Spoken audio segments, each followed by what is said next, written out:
think it's all right to test God if you go about it in the right way. I think Thomas, when he was making sure of God, if he do it the right way, would be all right. Of course, they condemned Thomas for being old doubtful Thomas.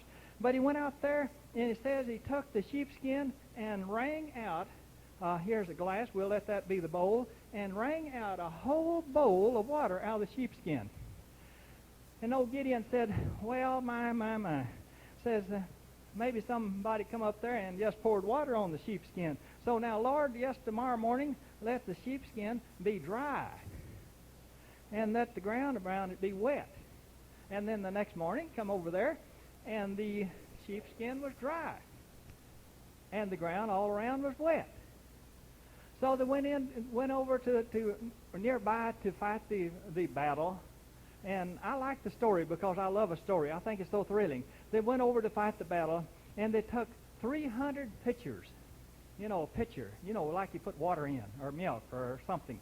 And they had 300 candles, and they had 300 trumpets. And Gideon said, now, when we get over there, put your light under the pitcher, and at a certain time, when I blow my trumpet, you break your pitcher, and you blow your trumpet, and let your light shine. And when they got over there, they divided in 3 different sections. All right, here's an army over here with 100 men. And here's an army over here with 100 men.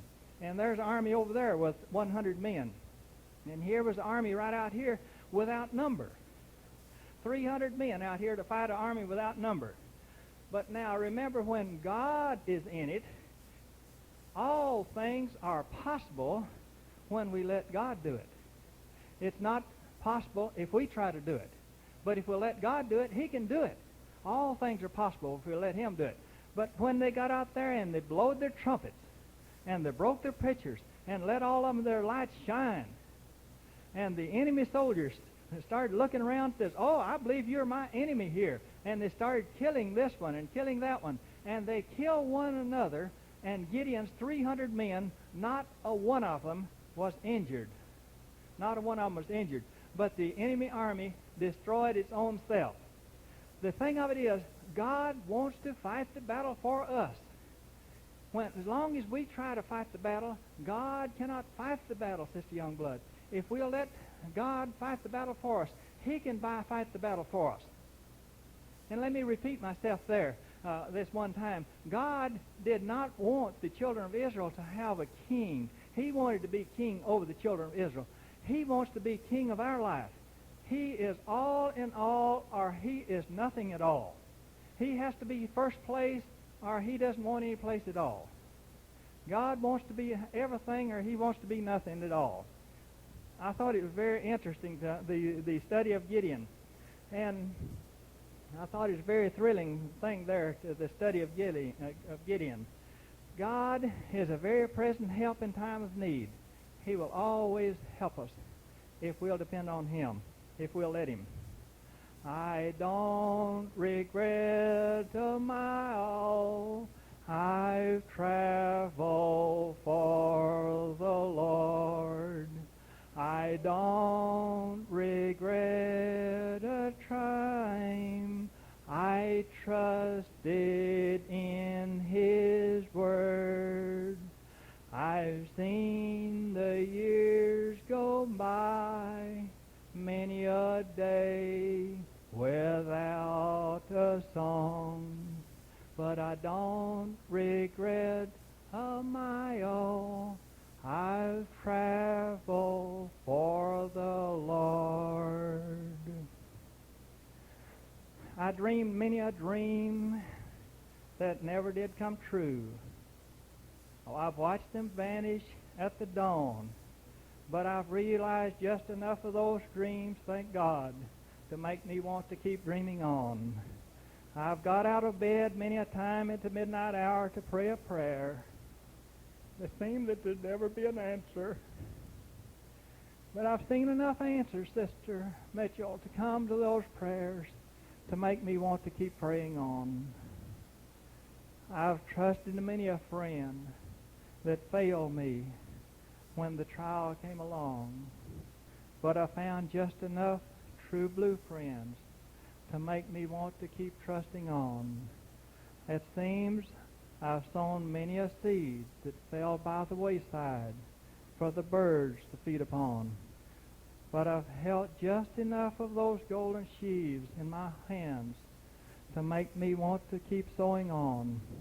I've drained the cup of disappointment and pain and went many a day without a song. But I've supped just enough nectar from the roses of life to make me want to keep living on. If we fail to make heaven, we've just failed. Everything is failed. I don't regret a mile I've traveled for the Lord. I don't regret a time I've trusted in His Word. I've seen the years go by, many a day without a song. But I don't regret a mile I've traveled for the Lord. You know, if we gain the whole world and miss heaven, Sister Mitchell, we've missed it all. If we do all the things that the great people of this world can do, and we don't gain favor with the Lord, what have we gained? We can be just a poor little country boy like Gideon and fight great battles and win them. They wanted to make Gideon king of the nation of Israel, but he said, no, I'm just a poor man. I'm just a poor person. The thing, we have to come down and become nothing before God can make us something in His sight. So we have to come to nothing before God can make us something. That was the thing with Job. He came down to the place where he just absolutely realized that he just wasn't nothing at all. And it says, though God slay me, yet I will trust Him. Don't make any difference what comes. I will still trust Him. And I'll keep trusting on. Keep trusting on regardless what comes or goes. I saw a blind man tapping a